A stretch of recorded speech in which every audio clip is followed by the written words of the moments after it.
তা ঠান্ডা তো এবারে বেশ জমিয়েই পড়েছে। কি বলো সভাসদগণ? আগে হ্যাঁ মহারাজ।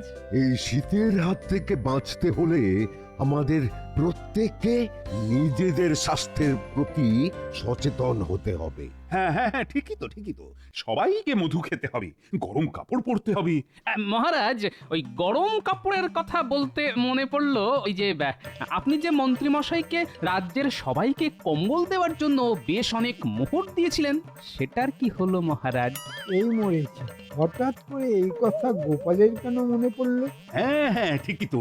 আরে আমি তো ভুলেই গেছিলাম। তা মন্ত্রী, কম্বলের কি খবর? হ্যাঁ মহারাজ, সবাইকেই দেওয়া হয়ে গেছে, একদম হাতে গরম কম্বল ধরিয়ে দিয়ে এসেছি। মহারাজ, আমরা মনে হয় রাজ্যের মধ্যে পড়ি না। না কেন কেন কেন? না, রাজ্যের সবাই যদি কম্বল পেয়ে যায়, তাহলে আমরা কেন পেলাম না মহারাজ? হ্যাঁ মহারাজ, আমিও তো পাইনি। আমিও পাইনি মহারাজ। এ কি, কেউই তো পায়নি দেখছি। কি মহারাজ, দেখলেন তো?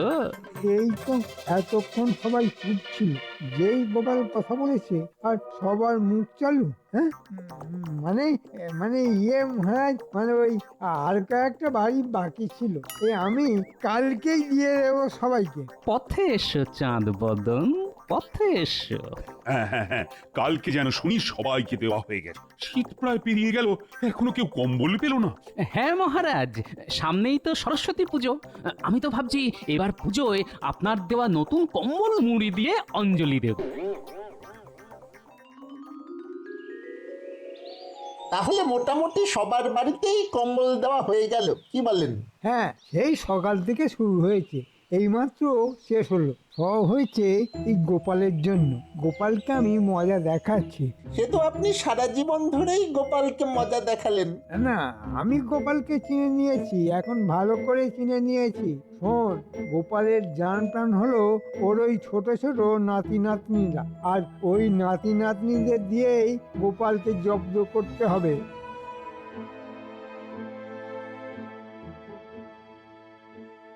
ওই দেখুন, বলতে না বলতেই বাচ্চাদের দল এদিকেই চলে আসছে।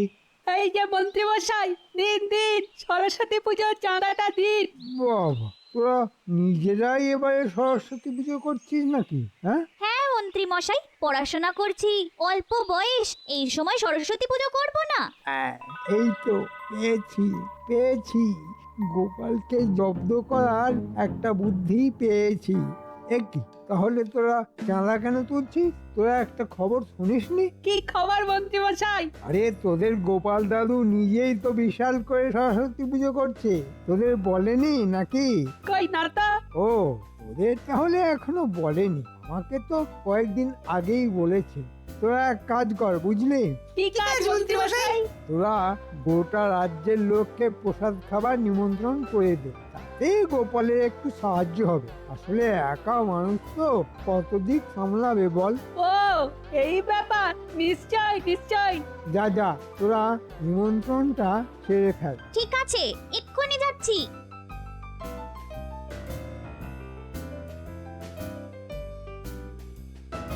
এবার গোপাল, তুমি এই ধাক্কা সামলাবে কি করে দেখো। হ্যাঁ, রাজসভায় আমার পিছনে লাগা, এবার আমার দান তুমি সামলাও।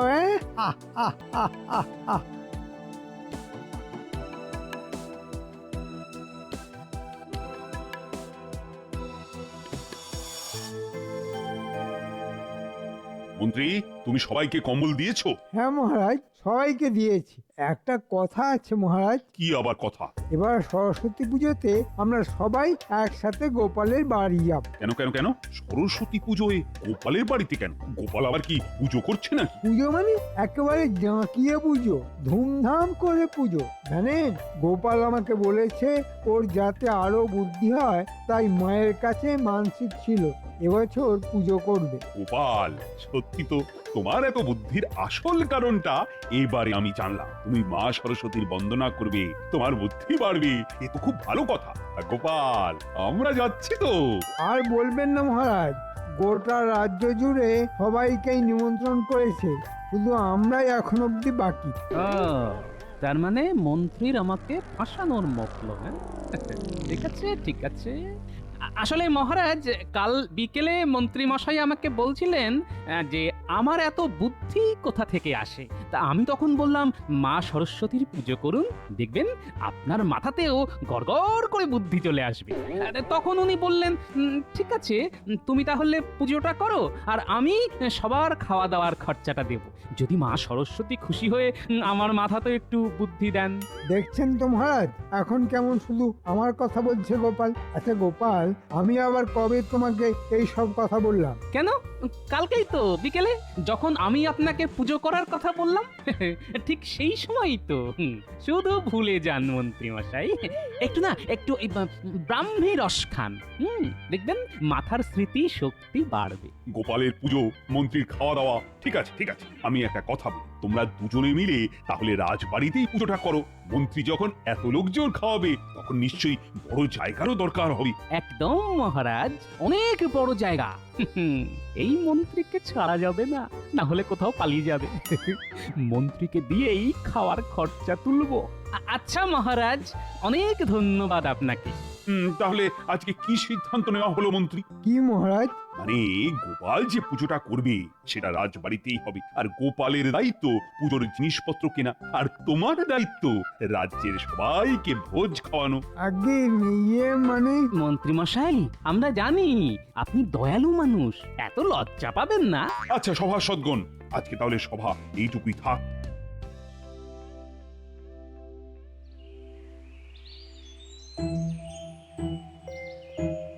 কি এত সন্ধে হয়ে গেল, উনি এখনো বাড়িতে এলেন না?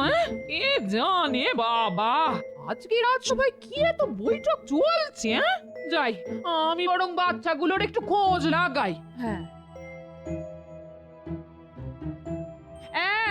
এই গুলটে, তোরা একটু দাদুর খবর নিয়ে আয় তো।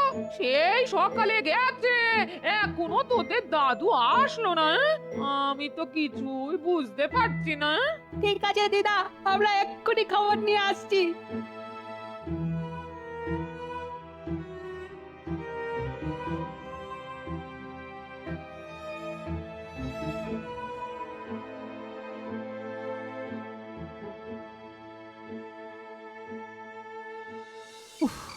বাপরে, রাজসভায় আলোচনা শেষ হতে হতে সন্ধে হয়ে গেল।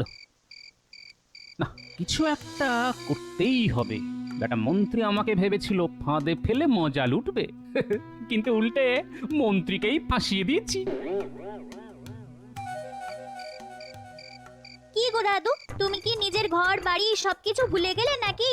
দিদা তো চোখের জল ফেলে ফেলে বন্যা এনে দেবে এবার। আরে আজকে রাজসভায় দীর্ঘ আলোচনা ছিল রে।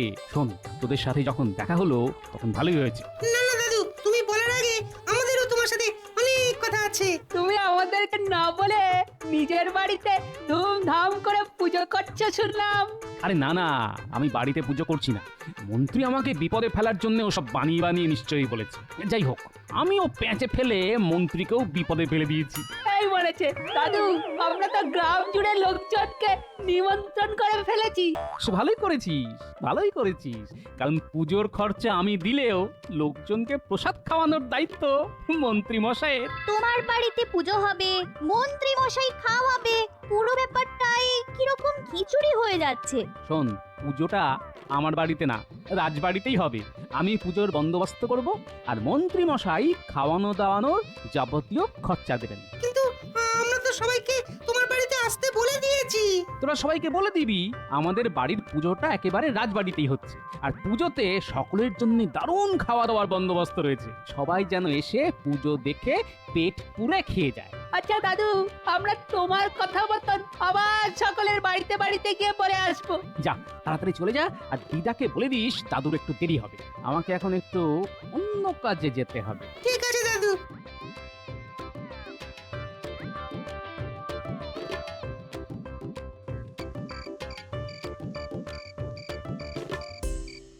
ওই গো বিজ্ঞানী, বাড়িতে চলে এসেছো নাকি? আরে এই তো গোপাল, এই মাত্র এলাম। রাজসভায় সরস্বতী পুজোর আলোচনা করতে করতে সারাটা দিন চলে গেল। হ্যাঁ, এখন দেখি একটু বিশ্রাম নিয়ে গবেষণার কাজ করব। শোনো বিজ্ঞানী, তোমাকে আমায় এমন একটা হলুদ রং বানিয়ে দিতে হবে যে রং একবার গায়ে লাগলে 1 সপ্তাহের আগে ওই রং উঠবে না। সে কি গোপাল, হোলি আসতে তো এখনো অনেক সময় আছে, এখন রং কি করবে? তা তুমি যখন জিজ্ঞেস করছো তখন বলি, আসলে আমি কোনো সরস্বতী পুজো করার পরিকল্পনা করিনি। মন্ত্রী সবার সামনে আমাকে ছোট করার মতলবে ওসব বলেছিল, তাই আমিও মন্ত্রীকে ঘুরিয়ে প্যাঁচ দিয়ে দিয়েছি। ও, এই ব্যাপার, এবার বুঝেছি। রাজসভায় আমি তো ভাবলাম সত্যি সত্যি ব্যাপার হয়তো। আরে না না, সেই জন্যই তো মন্ত্রীর ওপরে ওই দানটা দিলাম। আর এবার ওই দানে কিস্তিমাত করার জন্যে তোমাকে ওই হলুদ রং বানিয়ে আমাকে দিতে হবে, কারণ সেই রং তো আমার কাছেই আছে। বাহ বাহ বাহ বাহ, তাহলে তাও তো একটু। পরশুদিন তো পুজো, তার মধ্যে অনেকবার মন্ত্রী পালিয়ে যেতে চাইবে, কারণ মন্ত্রী যা শিয়ানা লোক, তাতে তিনি চাইবেন না যে রাজ্যব্যাপী ভোজ খাওয়ার জন্য ওনার ট্যাগ খালি হোক। বুঝেছি, দাঁড়াও গোপাল, তোমাকে এক্ষুনি আমি হলুদ রং এনে দিচ্ছি, আর একটা জিনিসও দিচ্ছি।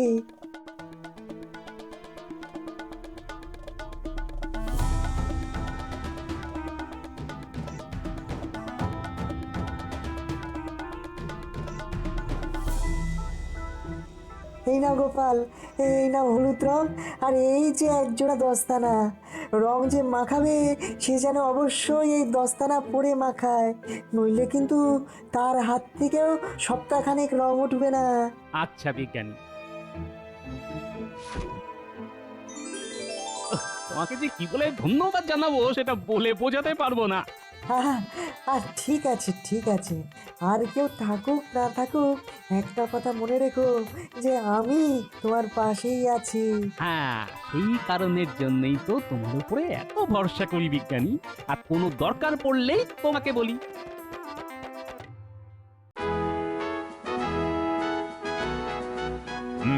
কালকে রাত হয়ে যাওয়ার জন্য রাজসভা স্থগিত করতে হয়েছে। সেই জন্য সরস্বতী পুজোর বাকি আলোচনা আজকেই তাহলে সেরে নেওয়া যাক। যেহেতু এবারে গোপালই পুজোর দায়িত্ব নিচ্ছে, সেই জন্য পুজোর দায়িত্ব অনেকটাই লাঘব হলো। কিন্তু মহারাজ, আমার দায়িত্ব তো বেড়ে গেল। এ কি বলছো মন্ত্রী, তুমি তো নিজে থেকেই দায়িত্ব নিয়েছো ভোগ খাওয়ানোর। হ্যাঁ মহারাজ, আমি যখন মন্ত্রীকে আমার পুজো করার কথাটা বললাম, ঠিক তখনই মন্ত্রী মশাই আমাকে বললেন যে ওনার মনে অনেক ভক্তি, তাই উনি ভোগ খাওয়ানোর দায়িত্ব নেবেন। কিন্তু মহারাজ, কোনো কিন্তু নয়, কথা যখন দিয়েছো তখন তোমাকে তো দায়িত্ব নিতেই হবে। আমি সব চাল ডাল আলু সবজিওয়ালাদের বলে রাখবো, ওরা জিনিসপত্র দিয়ে যাবে, আর তুমি শুধু ওদেরকে মূল্যটা ধরে দিও, তাহলেই হবে। ঠিক আছে মহারাজ।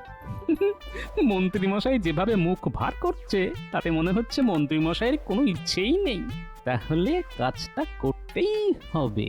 আচ্ছা গোপাল, একটা কথা শোনো, রাজবাড়িতে পুজোর সমস্ত বাসন কোসন আছে, তাই তুমি শুধু পুজোর বাজার আর বাকি জোগাড়ের ব্যবস্থা করো। আর সবাই কিন্তু গোপালকে পুজোর কাছে সাহায্য করো। নিশ্চয়ই মহারাজ। ব্যাস ব্যাস, তাহলে গোপাল যাও কাজে বেরিয়ে পড়ো, বাজার দোকান প্রতিমা আনা। হ্যাঁ মহারাজ, এক্ষুনি যাচ্ছি। ভাইয়া, সব প্রস্তুত তো? আরে হ্যাঁ, সব প্রস্তুত, প্রতিমা সাজানোই আছে, নিয়ে যাও। চলো চলো দাদু, চলো। ওরে, কি মজা, কি মজা! রাজবাড়িতে তাদের পুজো! ওরে! বাহ বাহ বাহ বাহ, তুইও তো দেখছি আমাদের সভাকবির মতোই ছন্দে কথা বলছিস। হ্যাঁ দাদু, গুলটে না অনেক গুণ, আর মাথায় ভরা গুণ। এই, বাজে কথা বলবি না রে প্লা। তোরা এখন ঝগড়াটা বন্ধ কর দেখি, তোদের অনেক কাজ করতে হবে বুঝলি। কি কাজ দাদু? আমরা ঠাকুরকে নিয়ে যাই।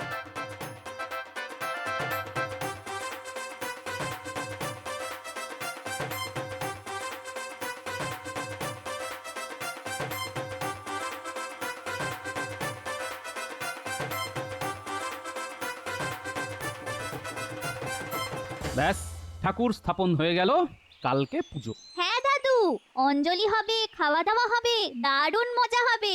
আচ্ছা শোন, মন্ত্রীকে যেহেতু ভোজের সব খরচ দিতে হবে, তাই উনি নিশ্চয়ই চাইবে কোনো না কোনো ভাবে সুযোগ বুঝে হাওয়া হয়ে যাওয়া। সেই জন্যে তোদেরকে কিছু জিনিস দিচ্ছি। এগুলো কি দাদু? একটা হচ্ছে হলুদ রং, আর একটা দস্তানা। আমরা কি করব দাদু? শোন, ভালো করে শোন।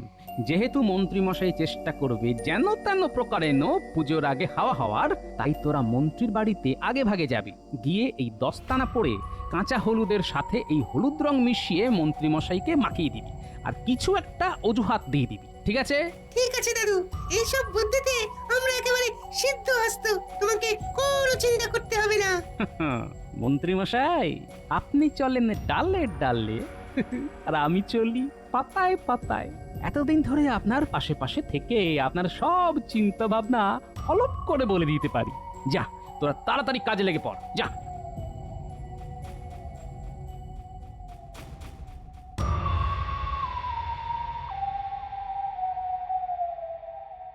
গিন্নি, তাড়াতাড়ি চলো, আমাদেরকে আজকের দিনটা বাড়িতে থাকলে চলবে না। হ্যাঁ হ্যাঁ, চলো চলো, আমি তো সব সময় শাড়ি গুছিয়ে রাখি। চলো, কদিন আমার বাপের বাড়ি থেকে ঘুরে আসি। হ্যাঁ, তাই চলো, নইলে অনেকগুলো টাকা বেরিয়ে যাবে। কি মরতে যে গোপালের পিছনে লাগতে গিয়েছিলাম। মন্ত্রীমশাই, ও মন্ত্রীমশাই, এ কি, এত সকালে আবার কে এলো? আমরা মন্ত্রী মশাই, আমরা, একটু এদিকে আসুন তো দেখি।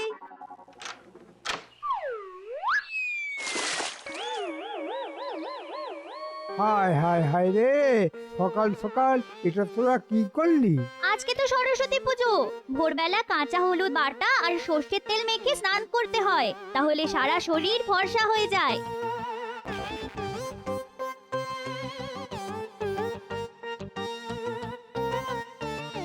এই তুমি তাড়াতাড়ি মুখের থেকে হলুদটা তোলো সাবান দিয়ে, আমাদের বেরোতে হবে তো। হ্যাঁ হ্যাঁ গিন্নি, এক্ষুনি করছি, নইলে শাশুড়ি মা আমাকে জামাই বলে চিনতেই পারবে না।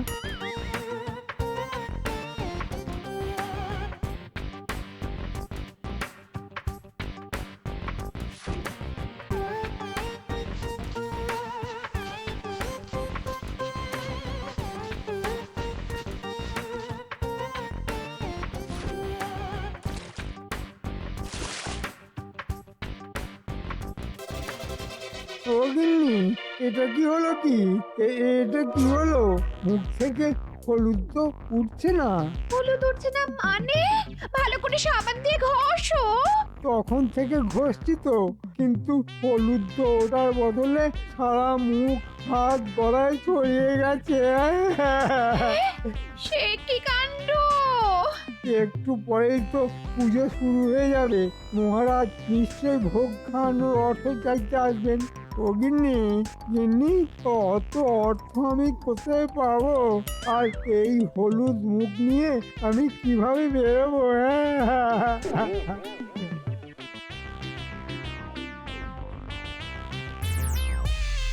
এ কি, পুজোর সব জোগাড় তো হয়ে গেল, কিন্তু মন্ত্রী তো এখনো এলো না। মহারাজ, আমার মনে হয় মন্ত্রীমশাইয়ের অনেক খরচের ব্যাপার আছে তো, তাই এখন হয়তো মোহর গুনছে। চলুন চলুন মহারাজ, আমরা দুজনে বরং মন্ত্রীমশাইয়ের বাড়িতে গিয়ে ভোগের জন্য বরাদ্দ অর্থ চেয়ে আসি। হ্যাঁ হ্যাঁ হ্যাঁ, তাই চলো তাই চলো।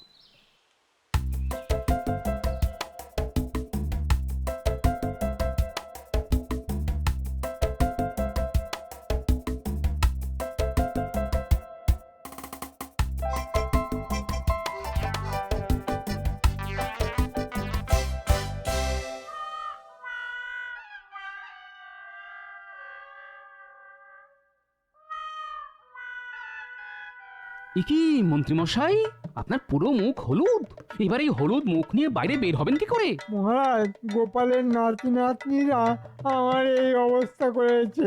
এ বাবা, এই মুখ নিয়ে তো তোমার বাইরে বের হওয়া যাবে না।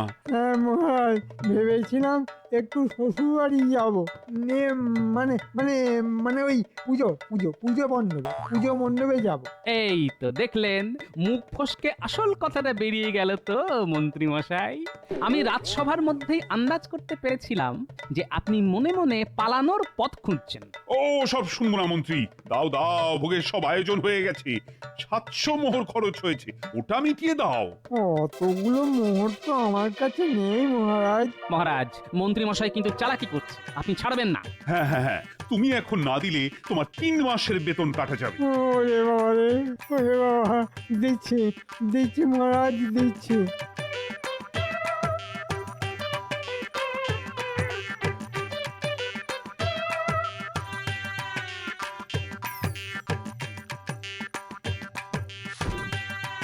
হায় হায় হায় হায় এতে পড়ে সব জমানো অর্থ সব মোহর বেরিয়ে গেল। একটা কথা মনে রাখবেন মন্ত্রী মশাই, আপনি যেমন আমার ঘাড়ে কায়দা করে পুজোর দায়িত্ব ফেলে দিয়ে আমাকে ফ্যাসাদে ফেলতে চেয়েছিলেন, ঠিক তেমনি আমিও আপনাকে জব্দ করলাম। চলুন, ওদিকে পুজো শুরু হয়ে গেছে, এই হলুদ মুখেই অঞ্জলি দেবেন, চলুন। তার মানে মন্ত্রী, তোমার মনে মনে এই মতলব ছিল? ছি ছি ছি, একটু তো সুবুদ্ধি আনো। নমো সরস্বতী মহাভাগে বিদ্যে কমললোচনে বিশ্বরূপে বিশালাক্ষী বিদ্যাং দেবী নমস্তুতে। নমো সরস্বতী মহাভাগে বিদ্যে কমললোচনে বিশ্বরূপে বিশালাক্ষী বিদ্যাং দেবী নমস্তুতে। আমার কত খরচ হয়ে গেল। অন্যের বিপদ চাইলে নিজেরই বিপদ হয়। আর ভেবে লাভ নেই মন্ত্রী মশাই, চলুন আমরা একসাথে বসে প্রসাদ খাই। ওই প্রসাদ আমার মুখে ঢুকবে না গোপাল। আচ্ছা গোপাল, তোমার এত বুদ্ধি কি করে? হ্যাঁ, ওই তো মায়ের পুজো করে। মন্ত্রী মশাই, মায়ের কাছে মন ভরে চান যেন আপনার মাথায় একটু বুদ্ধি হয়। নিন নিন নিন, মায়ের সামনে শুয়ে পড়ুন। হ্যাঁ, শুয়ে পড়বো? হ্যাঁ, শুয়ে পড়ুন আর মন ভরে চান যাতে মাথায় একটু বুদ্ধি হয়। যতক্ষণ না মা বলছে বুঝেন না কিন্তু।